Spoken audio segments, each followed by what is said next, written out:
Selon l'un des leaders des mouvements étudiants de 1989 sur la place Tiananmen de Pékin, la démocratie devrait être à la base des relations entre Taïwan et la Chine. C'est ce qu'a affirmé Wang Dan mardi dernier en réaction à la réélection du président Ma Ying-jeou à Taïwan.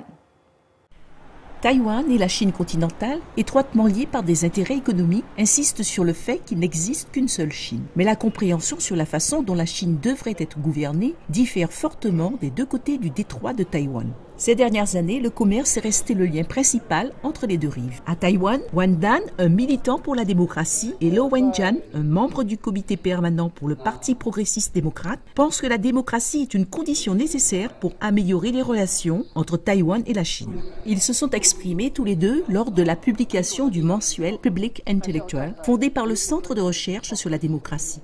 Ils ont présenté le journal comme une plateforme d'échange d'opinions sur le développement démocratique en Chine. Quand la Chine a soulevé l'idée que la politique d'une seule Chine était une condition pour le développement des relations entre les deux rives, je pense que Taïwan devrait donner la priorité à la démocratie. La démocratie à Taïwan et en Chine devrait être la condition pour le développement de futures relations entre les deux rives. Wang Dan était l'un des leaders du mouvement démocratique des étudiants de la place Tiananmen en 1989.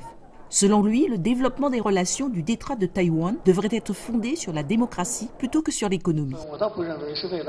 Je ne pense pas que le champ économique soit un secteur dans lequel Taïwan et la Chine puissent travailler ensemble pour le développement. En 2012 et 2013, il y aura des risques. Pendant ces 2 années, les gens vont vivre dans l'inquiétude. Je ne pense pas que ce facteur pourra stabiliser les relations entre les deux rives du détroit de Taïwan.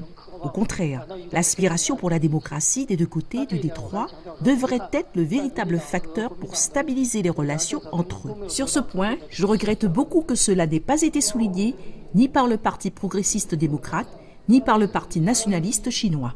Wang estime que les dirigeants mondiaux devraient prendre position pour aider le développement démocratique de la Chine. Ce lent processus vers la démocratie en Chine, c'est plutôt un test pour tous les dirigeants du monde. Serez-vous du côté de la force poussant vers un changement démocratique en Chine ou du côté qui préserve le règne d'un parti unique? Je pense que c'est une façon de voir si les présidents voient à long terme. J'espère que le parti principal de Taïwan verra plus loin, que ce soit le parti nationaliste ou le parti progressiste démocratique.